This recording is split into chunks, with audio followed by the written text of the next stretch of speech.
வணக்கம். இது தமிழ் குரல். நான் உங்கள் பானு. அதாவது இன்னைக்கு விஜய் அவர்கள் வந்து பிரச்சாரத்தை அதிரடியாக அறிவித்திருக்கிறார். இதுல என்னமா அதிரடி அப்படின்னு பார்த்தீங்கன்னா, இப்போ தாவேக்காவுடைய நிலைமை எப்படி இருக்கு? இந்த நடுராத்திரியில் சுதந்திரம் கிடைச்சதா சொல்லுவாங்க. அந்த மாதிரி நடுராத்திரியில் தான் வந்து அண்ணன் பிரச்சாரத்துக்கு வராரு அப்படின்ற தகவல் கிடைக்குது. இந்த 10வது 12வது பசங்களாம் எக்ஸாம் எழுதிட்டு ரிசல்ட்டுக்காக வெயிட் பண்ணிட்டு இருப்பாங்க. அந்த மாதிரி ஆயிடுச்சு தாவேக்காவுடைய நிலைமை. அண்ணன் வருவாரா, வரமாட்டாரா, பிரச்சாரத்தை ரத்து பண்ணுவாரா, பிரச்சாரம்னு அனுமதி வாங்கினா பிரச்சாரம் பண்ணுவாரா, இல்லை ரோட் ஷோ காமிச்சிட்டு திரும்பி பார்க்காம ஓடி போயிடுவாரா? பிரச்சாரம் பர்மிஷன் வாங்கினாலே பிரச்சாரம் பண்ண மாட்டாரு, ரோட் ஷோன்னு பர்மிஷன் வாங்கிட்டு எங்கேருந்து இவர் பிரச்சாரம் பண்ண போறாருன்னு இப்படி 1000 கேள்விகள். இவரை நினைச்சே நம்மளுக்கு வந்து பெரிய தலைவலி வந்துடும் போல அப்படின்ற அளவுக்கு தாவேக்கா நிலைமை ஆகிப்போச்சு.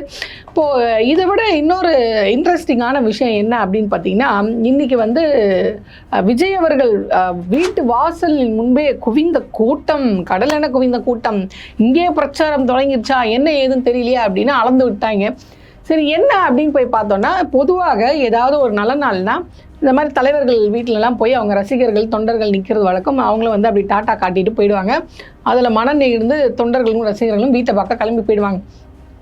ஸோ அந்த மாதிரி ஒரு நிகழ்வாக தான் இன்றைக்கி வந்து ஏப்ரல் 14 இந்த தமிழ் வருட பிறப்பாச்சே, அண்ணனை போய் பார்ப்போம் அப்படின்னு வீட்டுக்கு முன்னாடி மக்கள் குவிந்திருக்கிறார்கள். இவர் என்ன பண்ணியிருக்காரு அப்படின்னு பார்த்தீங்கன்னா, ஒரு சம்பவம் பண்ணியிருக்காரு. அந்த சம்பவத்தை பார்த்த பிறகு தான் எனக்கு ஒன்று புரிஞ்சுது. அதாவது இந்த பசங்களுக்கு எங்கேருந்து ஏதாவது டிரான்ஸ்ஃபார்மர் பார்த்தா ஏறிடணும், ஒரு மரக்கிளை கிடச்சா ஏறிடணும், ஹைட்டான செவரு கிடச்சா ஏறிடணும், மொட்டை மாடி ரூஃப் இந்த மாதிரி எது கிடச்சாலும் ஏறுறாங்க. எங்கேருந்து இந்த பழக்கம் வந்தது இவனுங்களுக்கு அப்படின்ட்டு நான் வந்து யோசிச்சுட்டே இருந்தேன். அதாவது தலைவன் எவ்வழியோ அவ்வழியே தொண்டர்கள் அப்படின்னு ஒரு பழமொழி இருக்கு பார்த்தீங்களா? ஸோ இந்த விஷயமும் வந்து யார்கிட்ட இருந்து வந்துன்னா, விஜய் அவர்கள் கிட்ட இருந்து தான் இந்த பழக்கம் வந்து இவங்களுக்கு வந்திருக்கு. அப்படின்னா எதை வச்சு நான் சொன்னேன்னா, இன்னைக்கு அவர் வீட்டில் அவர் பண்ண சம்பவம் தான். அதாவது ஒரு ஒரு ஒரு 6 அடி ஒரு ஸோ இதுக்கு ஒரு ஹைட்டுக்கு ஒரு செவுத்தை வந்து இவர் கட்டி வச்சிருக்காரு. இன்னைக்கு ஒரே கூட்டமாக கூட்டினோடனே இவருக்கு வேறு வழியே தெரியல. எப்படி போய் இந்த ரசிகர்களை பார்க்கறது வழி தெரியாமல் உடனே ஓடி போய் ஒரு ஏணி எடுத்துகிட்டு வந்து போட்டு அந்த 6 அடி செவுத்து மேலே ஏறி நின்று கை காமிச்சிருக்காரு. ஹலோ பாய் பாய் அப்படின்னு. அதுவாது கிளியராக இருக்கான்னு பார்த்தீங்கன்னா, அதுவும் இல்லை. ஒரே பொத்தா அப்படியே மரக்கிளைகள் அப்படியே மறைச்சு அந்த மரக்கிளைகள் நடுவில் எட்டி பார்த்து டாட்டா பாய் பாய் சொன்ன உடனே, அடடா அண்ணனும் நம்மள மாதிரியே தான் போல இருக்கு, ஹைட்டான செவரு பார்த்தா ஏறிடுறாரு, என்ன நம்ம வந்து தாவி குதிச்சு ஏறுறோம், அண்ணன் வந்து ஏணி போட்டு பாதுகாப்பாக ஏறுறாரு. ஸோ இதை பார்த்த தொண்டர்கள் நினச்சிட்டாங்கன்னா, ஓஹோ தலைவரே இப்படி தான் ஏறுறாரா, இனி நம்ம அதை ஃபாலோ பண்ணோம், இனிமேல் நம்ம இதை ஃபாலோ பண்ணாமல் இருந்தது தப்பு அப்படின்ட்டு அவர் ஏறி ஒரு சீனை போட்டிருக்காரு. நான் என்ன கேட்குறேன், உங்ககிட்ட வந்து ஒரு பூட்ஸ் காலை வச்சு மதித்து உங்களுடைய ரசிகர்களை கீழே தள்ளுற அளவுக்கு தூக்கி போடுற அளவுக்கு பவுன்சர்கள் இருக்காங்க, ஒரு அந்த அளவுக்கு பாதுகாப்பு இருக்குது உங்ககிட்ட, ஒரு கார் இருக்குது, அந்த கார்லேருந்து ஓப்பன் டோர் பண்ணி கூட வர முடியலாம், வந்து அப்படி கை காட்டலாம், சரி அதுவும் வேணா உங்கள் பிரச்சார வண்டி இருக்குது, இல்லை எதுவுமே இல்லைனா கூட வெளியே ரோட்டுக்கு வந்து அப்படி கையை காமிச்சிட்டு ஒரு 10 நிமிஷம் உங்கள் பவுன்சர் உங்களை சுற்றி ஒரு பாதுகாப்பு இதை போட்டு கையை காமிச்சிட்டு போயிருக்கலாம். நிறைய பண்பட்ட தலைவர்கள், பண்புள்ள தலைவர்களாக அதை நம்ம பார்த்துருப்போம். இப்போ ஜெயலலிதாவாக இருக்கட்டும், எம்ஜிஆர் அவர்களும், கலைஞர் அவர்களாக இருக்கட்டும், ஏன் இப்போ ரஜினிகாந்த் அவர்கள் கூட இன்னைக்கு தேதி வரைக்கும் கூட நீங்கள் போனீங்கன்னா அவங்க வீட்டுக்கு வந்து கேட்டை திறந்து வருவார், அப்படி பாய் காட்டுவார், ப்ரெஸ்ஸை மீட் பண்ணுவார், பேட்டி கொடுத்துட்டு அவர் பாட்டு போயிட்டே இருப்பார். இந்த மாதிரி வேலைலாம் ஒரு பண்புள்ள தலைவர்கள் வந்து பண்ணுற வேலை. இவருக்கு தான் பண்புனா கிலோ எத்தனை கிலோ அப்படின்னு வரல, கிலோ எவ்வளோன்னு வரல. ஸோ அதனால் இந்த மாதிரி செவுத்து மேலே ஏணியை போட்டு ஏறி நின்று கையை காமிச்ச உடனே சரி ஓகே அண்ணனை பார்த்து தான் வந்து இவங்க இந்த மாதிரி மனநல பாதிக்கப்பட்டிருக்காங்க அப்படின்னு வந்து நம்மளுக்கு புரியுது. ரெண்டாவது அவரும் வந்து என்ன பண்ணியிருப்பாருன்னா, நம்ம போய் மாட்டினா சிக்கனா நம்மளை சின்னாபின்னம் ஆக்கிடுவானுங்க. இந்த ஜோம்பி படம்லாம் பார்த்தீங்கன்னா தெரியும், ஒரு மனுஷன் மாட்டினா அவனை பிடிச்சி மென்று தின்னு ஒன்றுமே இல்லாமல் நாசம் பண்ணிட்டு போயிடுவாங்க பார்த்தீங்களா? அந்த மாதிரி இவனுங்க நம்மளை நாசம் பண்ணிட்டு போயிடுவானுங்க அப்படின்ட்டு அவருக்கே அவருடைய தொண்டர்களை பார்த்து பயமாக இருக்கோ என்னவோ, அதனால மேலே 6 அடி சவுத்துலேருந்து மேலே ஏறி இவர் வந்து கை காமிச்சிட்டு டாட்டா பாய் பாய் அப்படின்ட்டு போயிருக்காரு. அந்த அளவுக்கு ரசிகர் மேலே இவர் பாசம் இல்லையா?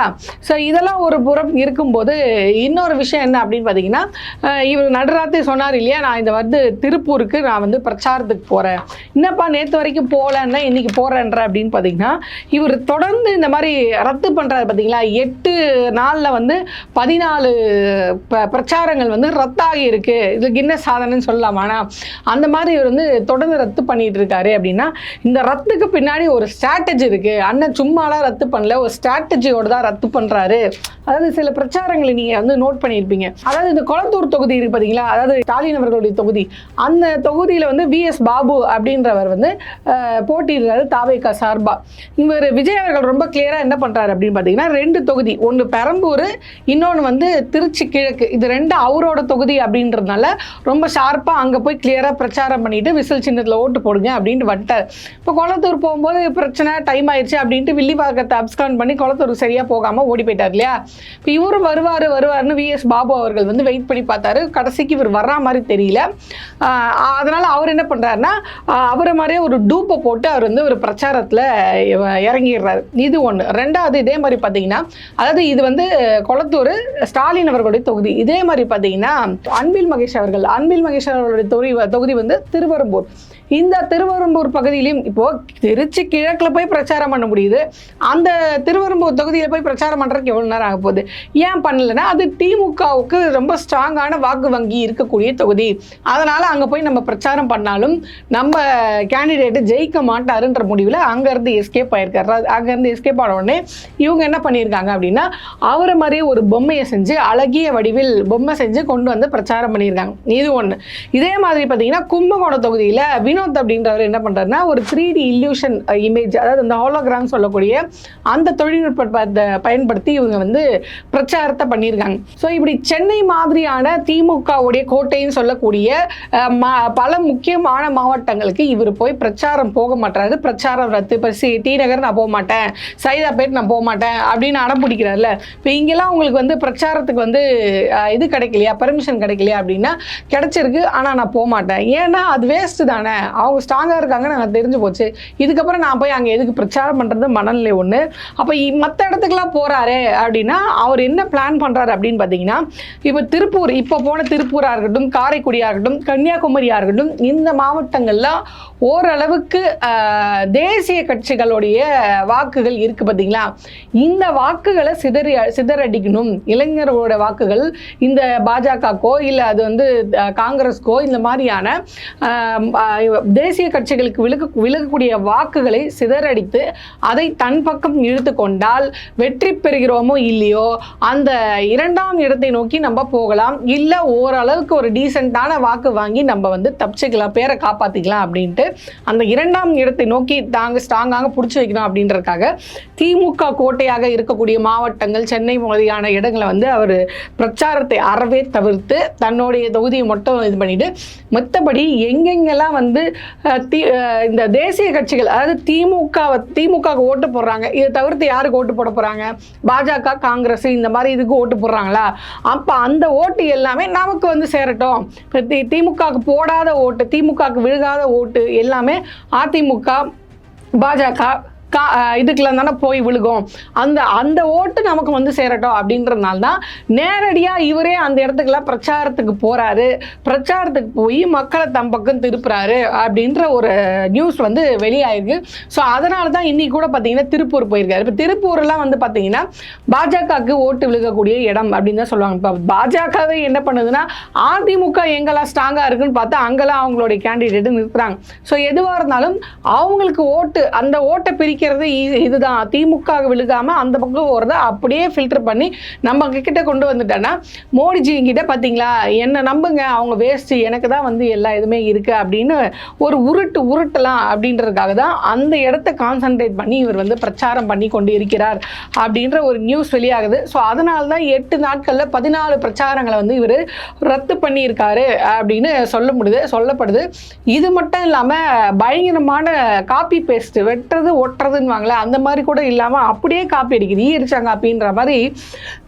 இப்போ ஆந்திராவுடைய, அதாவது சந்திரபாபு நாயுடு அவர்களுடைய தேர்தல் அறிக்கையை காப்பி அடிச்சார்ல, அதே மாதிரி டிஎம்கேவுடைய மேனிஃபெஸ்டோவை காப்பி அடிச்சு இவர் வந்து அந்த ஏஐ இது இருக்குது பார்த்தீங்களா, ஏற்கனவே திமுகவால் அறிவிக்கப்பட்ட அந்த ஏஐ இதுவை இவர் கொஞ்சம் நம்பரை கூட்டி நானும் அறிவிக்கிறேன். ஏன்னா ஏற்கனவே இருக்கிறது எதுக்கு நீ ஏன் அறிவிக்கிற அப்படிங்கிட்ட, இல்லை நான் அறிவிக்கிறது அப்படின்னு சொல்லிட்டு காப்பி அடிக்கிறது வேலை. ட்ரெஸ்ஸு ஆந்திராவை பார்த்து காப்பி, அறிக்கை ஆந்திராவை பார்த்து காப்பி, பவன் கல்யாணம் பார்த்து ஒன்று செய்கிறது. எப்படி இந்த பத்ரி படம் ரீமேக் பண்ண மாதிரி இவர் ஒன்று பவன் கல்யாணத்தை பார்த்து காப்பி அடிச்சிட்டு இருக்காரு.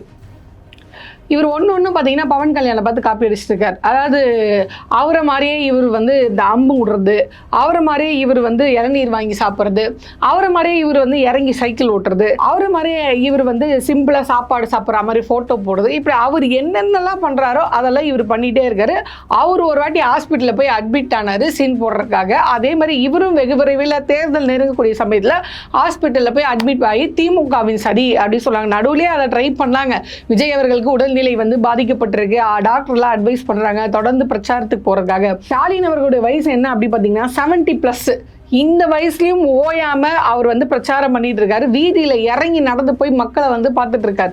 ஆனால் இவர் ஒரு 2 நாளைக்கு ஒரு வாட்டி, ஒரு நாளைக்கு பிரச்சாரம் போவேன், 2 நாள் வீட்டில் ரெஸ்ட் எடுப்பேன் அப்படின்றாரு. இப்போ இவராக வந்து களத்தில் நின்று மக்களுக்கு வந்து போராட போகிறாரு அப்படின்ற மாதிரி நம்மளுக்கு வந்து தோணுது. ஏன்னா ஒரு 2 நாள் முன்னாடி கூட சொன்னார், நீங்கள் வந்து களத்தில் இறங்கி போராடுங்க அப்படின்னு அவங்களுடைய தொண்டர்கள். எதுக்காகனா நமக்கு ஓட்டு வேணும், அந்த நாள் வீடு வீடாக போய் பிரச்சாரம் பண்ணுங்க அப்படின்னா. இப்போ இவ்வளோ தேர்தல் பிஸி, இவ்வளோ பெரிய கட்சி, இவ்வளோ பேரை கட்டுப்படுத்தணும், எந்தெந்த தொகுதிக்கு யார் யாரை போட்டால் இறங்கி வேலை செய்வாங்க, அந்தந்த தொகுதிக்கு வேலை நடக்குதா இல்லையா, ஒழுங்காக போய் சேருதா இல்லையா, கொடுக்குற இதெல்லாம் அசைன்மெண்ட்டில் நல்லபடியாக செய்யுதா இல்லையான்ட்டு எல்லா தலைவர்களும் ஓடி ஓடி வேலை செஞ்சுட்டு இருக்காங்க. ஆனால் இவர் என்னென்னா அமைதியாக இவ்வளோ பிஸி ஷெடியூல்லையும் மு.க. ஸ்டாலின் அவர்கள் என்ன பண்ணியிருக்காங்க அப்படின்னு பார்த்தீங்கன்னா, இந்த டீலிமிட்டேஷன் கொடுத்து ஒரு வீடியோ வந்து வெளியிட்டிருக்காரு. கடுமையாக எச்சரிச்சிருக்காரு. அம்பேத்கர் அவர்களுடைய இந்த பிறந்த நாளில் நான் சத்தியம் பண்ணி சொல்கிறேன், தமிழ்நாட்டுக்கு நீங்கள் அநியாயம் பண்ணிங்கன்னா பழைய திமுகவை நீங்கள் பார்க்க வேண்டியிருக்கும். ரோட்டில் ஒட்டு மொத்தமாக எல்லாரும் இறங்கி இந்தியாவே திரும்பி பார்க்குற மாதிரி இங்கே ஒரு சம்பவம் நடக்கும். டீலிமிட்டேஷன்ற பேரில் நீங்கள் வந்து எங்களுக்கு அநியாயம் பண்ண நினச்சிங்கன்னா அதுக்கு ஒருபோதும் இந்த திமுக ஒத்துக்காது அப்படின்ட்டு இன்னைக்கு வந்து கடுமையான எச்சரிக்கை கொடுத்துருக்காரு. இது வந்து என்னுடைய மிரட்டல்னு நினைக்காதீங்க, இது என்னோட எச்சரிக்கை அப்படின்னு சொல்லி எச்சரிக்கை விடுத்திருக்காரு. எங்க அண்ணன் ஒரே ஒரு வார்த்தை டீலிமிட்டேஷன் அப்படின்னு பேச சொல்லுங்கன்னா பேச மாட்டார். அவர் டீலிமிட்டேஷன்னா என்னன்னு தெரியாது, அதுக்கு என்ன ஸ்பெல்லிங்னு கேட்பார். இப்போ போனார்ல, இன்னைக்கு போயிருக்காருல, திருப்பூர் போயிருக்காருல, மக்களே நீங்கள் வந்து பிஜேபிக்கு ஓட்டு போடாதீங்க, இந்த மாதிரி டீலிமிட்டேஷன்ற பேரில் வந்து நம்மளுடைய தொகுதிகளை குறைக்க போகிறாங்க, எம்பிங்களுடைய எண்ணிக்கை தொகுதி வந்து குறைய போகுது, ஏன்னா அவங்களுக்கு வந்து அதிகமாக போகுது, நார்த்துக்கு வந்து அதிகமாக போகுது, நம்மளுக்கு கம்மியாக போகுது, இதனால் தென்னிந்தியாவில் இருக்கக்கூடிய உரிமையை நம்ம இழக்க போகிறோம், எதிர்கட்சிகளே இல்லாத ஒரு நிலைமை வரப்போகுது, ஜனநாயகத்தையே கொலை பண்ண போகிறாங்க, நீங்கள் தான் ஜனநாயகன் ஹீரோவாச்சே, ஜனநாயகத்தை குடி தோண்டி பாஜக வந்து புதைக்க போகுது அப்படின்றத திருப்பூரில் வச்சு ஒரு வாரத்தை விஜய் அவர்கள் சொல்லுவாரா அப்படின்னு கேட்டால் சொல்ல மாட்டார். அவர் பாஜகவை எதிர்த்ததாக சரித்திரமே இல்லை. பிஜேபி அப்படின்னு அவர் வாயிலிருந்து வர்றது பெரிய விஷயம், அரிதினும் அரிது. அந்த மாதிரி அப்படிப்பட்ட ஒருத்தர் தான் டெல்லி எதிர்த்து பேச போகிறாரா, ஏன் விவசாயிகளுக்கு அதிகமான நிதி வந்து கொடுக்குறீங்க, ஏன் நெல் பயிர் பண்ணுறீங்க அப்படின்னு மிரட்டுறாங்க. நிதியை கொடுக்கறது இல்லை, கல்விக்கு கொடுக்க வேண்டிய நிதியை கொடுக்கறது இல்லை, பேரிடர் நிதியை கொடுக்கறது இல்லை, தமிழ் கீழடி ஆய்வை வந்து குழி தோண்டி புதைக்க பார்க்குறாங்க, தமிழ் மொழிக்கு நிதி கொடுக்கறது இல்லை. ஸோ இந்த மாதிரி பல பிரச்சனைகள். இப்போ பாருங்க, மும்மொழி கொள்கையை திணிக்க பார்க்குறாங்க. ஒன்றும் இல்லை, சிபிஎஸ்சியில் வந்து இந்த மாதிரி ஹிந்தி படித்து தான் ஆகணும்னு கட்டாயப்படுத்திட்டாங்க. இப்போ அடுத்து இவங்க இங்கே வந்து காலம் உண்ணோன்னு என்ன சொல்லுவாங்க அப்படின்னு பார்த்தீங்கன்னா, தமிழ்நாடு பூரா எல்லாருமே என்ன பண்ணணும், மும்மொழி கொள்கையை படித்தே ஆகணும் அப்படின்னு ஒரு சட்டம் கொண்டு வருவாங்க. இதுக்கு தான் எடப்பாடி அவர்கள் வந்து தீவிரமாக வேலை செஞ்சுட்டு இருக்காரு. நீங்கள் தான் பாஜகவுக்கு எதிரான ஆளாச்சு. ஒரே ஒரு வார்த்தை பிஜேபிக்கு ஓட்டு போடாதீங்க, டீலிமிட்டேஷன் மூலியமாக தமிழ்நாட்டுக்கு ஒன்றும் இல்லைங்க. நைனா நாகேந்திரன் வந்து சொல்றாரு, நாங்கள் நினைச்சா தமிழ்நாட்டை 2ஆ உடைப்போம் அப்படின்னு பேசுறாரு. எங்கேருந்து வருது இந்த மன தைரியம் இவங்களுக்குலாம்? இதை எதிர்த்து விஜய் அவர்கள் பேசலாம்ல. உங்களை நம்பி இவ்வளோ பேர் உங்கள் பின்னாடி வராங்க, நீங்கள் ஏதோ செய்ய போறீங்க, நீங்கள் ஏதோ இது பண்ணுவீங்க அப்படின்ட்டு உங்கள் பின்னாடி இவ்வளோ பேர் வராங்க. ஒரே ஒரு இடத்துல இந்த மாதிரி தமிழ்நாட்டுக்கு இந்த அநியாயம் நடக்குது, அதனால நீங்கள் பிஜேபிக்கு ஓட்டு போடாதீங்க, எனக்கு ஓட்டு போடுங்க அப்படின்னு கேட்கல. ஆனால் சம்பந்தமே இல்லாமல் போகிற பக்கம்ல திமுகவை திட்டி அவர் வந்து பேசிட்டு இருக்காரு. நம்மளுக்கு இருக்கக்கூடிய கடைசி வாய்ப்பு இந்த தேர்தல் மட்டும்தான். இந்த தேர்தலில் நம்ம வந்து நடிகர் அப்படின்ற மனநிலையில் போய் நம்ம அவங்களுக்கு ஓட்டு போட்டோன்னா நம்ம நிலைமை காலி. அதே மாதிரி நீங்கள் பிஜேபியை உள்ள வந்து ஈஸியாக இறங்குறதுக்கான வழிவகைகளை செய்து கொடுப்பவர் தான் விஜய் அவர்கள் அப்படின்றது இதன் மூலயமா நம்மளுக்கு வந்து தெரிய வருது. ஸோ இந்த தேர்தல் நேரத்தில், இந்த எலெக்ஷனில் நம்ம ரொம்ப சரியாக யோசிச்சு ஓட்டு போடாமல் இல்லை விஜய்க்கு வாய்ப்பு கொடுப்போம், மீந்து போன பிரியாணி கொடுப்போம்னு நம்ம பேசிட்டு இருந்தோம்னா தமிழ்நாட்டோட நிலைமை அப்படின்றது பீகார், உத்தரப்பிரதேஷ் அந்த மாதிரி ஆகிடும். நாளைக்கு நம்ம அவங்களாவது இங்கே பொழைக்கிறக்கு ஒரு இடம் இருக்குன்னு மூட்டை முடிச்சு தூக்கிட்டு வராங்க. நம்மளாம் மூட்டை முடிச்சு தூக்கிட்டு எங்கே போகிறது? இந்த மாதிரி பிஜேபி உள்ளே வந்துருச்சுன்னா ஸோ இவங்க ஒட்டுமொத்தமாக விவசாயத்தை முடிக்க போது இந்த பாஜக அரசு. இந்த பருத்தி, அதாவது நூலாடைகள்லாம் இருக்குது பார்த்தீங்களா, அதை ஆல்ரெடி காலி பண்ணிட்டாங்க.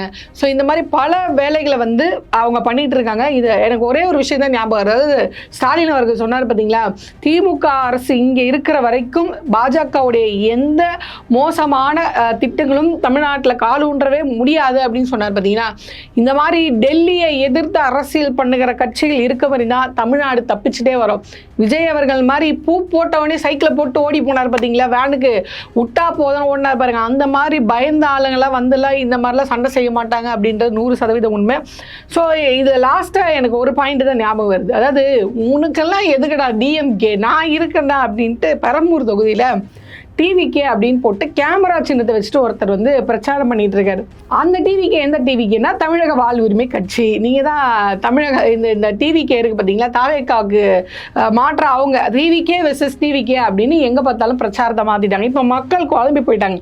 டிவிகேவோட சிம்பிள் கேமராவா இல்லை விசிலா, எதுக்கு நாங்கள் ஓட்டு போடணும்? டிவிகேக்கு எதுக்கு நாங்கள் இது கேமராவுக்கு ஓட்டு போடணுமா? ஏன்னா இவங்க பிரச்சாரத்தை அப்படி கொண்டு போகிறாங்க. டிவிகே ஆதரித்து கேமரா சின்னத்தில் ஓட்டு போடுங்கள். ஏன்னா பல தொகுதியில் விஜய் அவர்கள் போல அவங்களே தான் பொம்மை அந்த டூப்பெல்லாம் போட்டு தான் பிரச்சாரம் பண்ணுறாங்க. பல வேட்பாளர்கள் பின்னாடி 20-30 நபர்கள் கூட வர்றதில்லை. ஸோ அதனால ஏதோ ஒரு வண்டி வருது, டிவிகேக்கு பிரச்சாரம் கேட்குறாங்க, டிவிகே உடைய சிம்பிள் வந்து கேமரா தான் போல அப்படின்ட்டு பெரும்பாலும் ஓட்டு வந்து அவங்களுக்கு போய் விடுறதுக்கான வாய்ப்பு இருக்குது. இதுக்காக கேஸ்லாம் போடுற அளவுக்கு போயிருக்காங்க. இருந்தாலும் டிவிகே வெர்சஸ் டிவிகே அப்படின்னு ரொம்ப சிம்பிளாக தமிழக வாழ்வுரிமை கட்சி வேல்முருகன் அவர்கள் வந்து விஜய்க்கு டஃப் கொடுத்துட்டு இருக்காரு. இந்த வகையில் எந்த மாதிரியெல்லாம் அடிவில போகுது அப்படின்றது தெரியல. ஸோ தொடர்ந்து வெயிட் பண்ணி பார்ப்போம். இன்னும் என்னென்ன அப்டேட்ஸ்லாம் வருது அப்படின்றத வெயிட் பண்ணி பார்ப்போம்.